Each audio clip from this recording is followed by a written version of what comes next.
Welcome back to Brands Hatch on the Grand Prix circuit. We've got Lotus on Track Elise trophy and a superb battle here to lead the race between Luigi Mazza in the 91 car and Ken Savage there in number 5. The pair of them been at it tooth or nail all race long. In third place we've got Andy Dolan in the black machine, just out of shot, but he's very much there in attendance. There he is, just exiting Druids, but it's really Mazza and Savage who have been giving us some superb action. Now, what has Ken Savage got left in his locker as we move towards the closing stages? Can he find his way past Luigi Mazza? Well, he's closing up onto the tail of Mazza now, but I just wonder whether Mazza has got enough in reserve here with a clear track, and Savage sliding around behind him as he did then Mazza may just be able to hold on a little bit lower down the order. This is the fight for ninth. It's between Andy Napier, sideways Andy Napier, and Frank Matthews in the silver 24 car. Matthews looks inside of Andy Napier, who has none of that, and so chomps across him. So that brings Axel Mertens therefore into play in the black and green 32 car, and it's Axel Mertens who looks to move on the inside of Frank Matthews, who does an Andy Napier on him, which is close the door very firmly and say you're not coming through. So the fight for ninth place is now about 9 cars strong as they accelerate out of Surtees and onto the back stretch of the circuit. It's Nigel Ayres in car 4 who's just at the rear of that pack as they plunge down the hill towards Pilgrim's Drop, as the race leader Luigi Mazza exits clearways for the final time. It's been a great drive from Luigi Mazza in what is proving to be a superb 2011 season. He accelerates over the grid hatchings, the checker flag is ready awaiting, and Luigi Mazza wins in Lotus on Track Elise trophy here at Brands Hatch. Ken Savage home in second and Andy Dolan in third. But what about that fight for ninth? How is that going to resolve itself? Because they were frantic when we left them, they're still frantic as they arrive in towards Stirling's for the final time, with Andy Napier and Frank Matthews right on his tail. Still, Axel Mertens is very much in the mix as well as they plunge downhill. Matt Bartlett and Steve Train also there jostling for position. It's Bartlett who's having to go quite defensive from Steve Train in the white number 80 couple. I think Andy Napier has done enough, so it's going to be Andy Napier who is going to cross the line in ninth place, with Frank Matthews rounding out the top 10. Axel Mertens just pipped out as the field all stream through. It's been one of those races, battles throughout the entire field. A real advert for Lotus on Track Elise trophy racing in front of a large crowd, with Luigi Mazza claiming the victory from Ken Savage and Andy Dolan rounding out the podium. Great result there for Dan Plant in fourth, and same for Phil Stratton-Lake in fifth, with Chris Dunster in sixth, Dave Carr seventh, and Ben Highland in 8th position. Congratulations to Luigi. Well, it's not a bad lot winning a Lotus on Track Elise trophy race. You get the grid girls, you get the champagne, you get the trophy and the water, and also the attendance of the photographers. Very well deserved spoils of victory for Luigi Mazza, Ken Savage and Andy Dolan. Andy got a fantastic start. He was just on it straight away and managed to pull a lead. And then I think it was Ken going in the first corner as well. I didn't manage to sort of do very much at the start, but I can't actually remember it, to be honest, but all I know is that I was trying to keep up with Ken, managed to make a move. I think going through Surtees, he got that slightly wrong, bridged a bit of a gap to him, and then sort of Ken came through, and then basically keeping Ken behind, and that was hard work, actually. Earlier in the race, you seemed to be just hanging back to let Andy and Luigi sort of sort it out. Was that what was that your strategy, or were you just pushing hard all the way?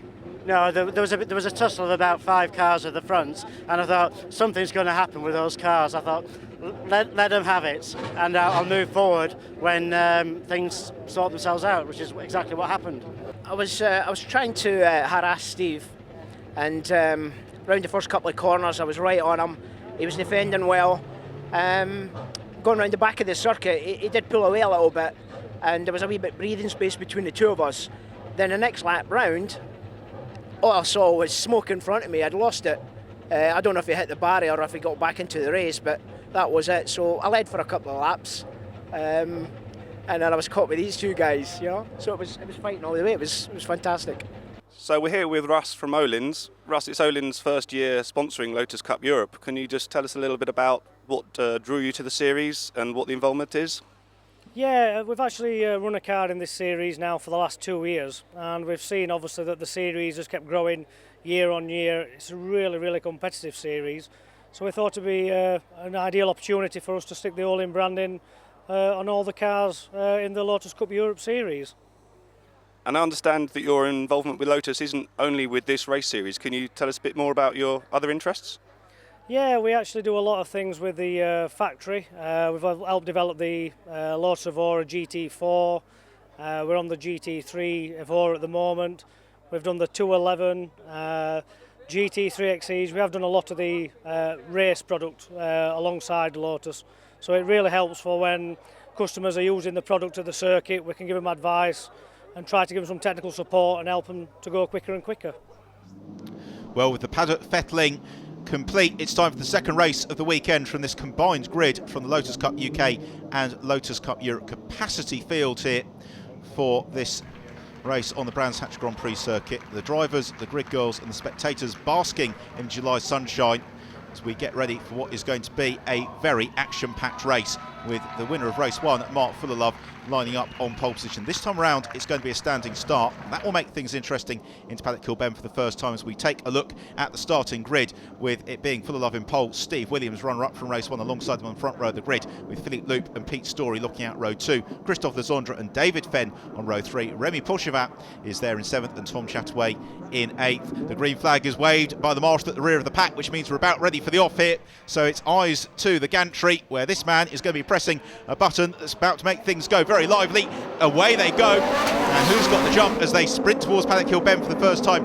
It is Mark Fullerlove who's got the advantage. Xavier Georges is past on all sides, varying levels of ambition there under the brakes in towards Paddock Hill Bend, but everybody cleanly through, which is what we want to see as they reach the bottom of the hill, then climb up towards Druids. Leaders reaching Druids for the back of the fields, even through Paddock Hill Bend. Such is the popularity of the Lotus Cup UK and Lotus Cup Europe. Again, 3 abreast through Druids, a couple of them taking to the grass further back. Gregor Zechka makes quite heavy contact there with Campbell Cassidy. Goes one way, he goes the other, and Cassidy spins. Well, Gregor, you can wave your hands all you like, but we were going to judge points for whose fault that was. I think Gregor Zechka might just be taking the blame. Well, Zechka and Cassidy are going to rejoin at the rear of the field regardless, so they've got an awful lot of work to do to pick their way back up through the order as the leaders streak out into the countryside on the legendary Brands Hatch Grand Prix loop. The drivers love it because the undulations and also the fact the corners are quick but they're not flat out, they really do offer a pressing challenge for the drivers, as we've got the production class battles raging a little bit lower down the order. We saw a superb fight earlier on between Ken Savage and Luigi Mazza. We'll look to see if battle is rejoined in that particular tussle, as it's the 211s, the Evoras and 1 or 2 Exiges there at the head of the field. The pack streaking through. It's David Fenn trying to get onto terms with Gregory Rass, and then the gap back to Glenn Sherwood this weekend. He has got Jean-Pierre Genou-Prachet right on his tail. Sherwood he normally shares with Jamie Stanley in Lotus Cup UK, Jamie elsewhere, so Glenn getting both races and going very well with it, although he's got a little bit of pressure here from Genou-Prachet in his 211 as they streak through, complete the first lap of the race.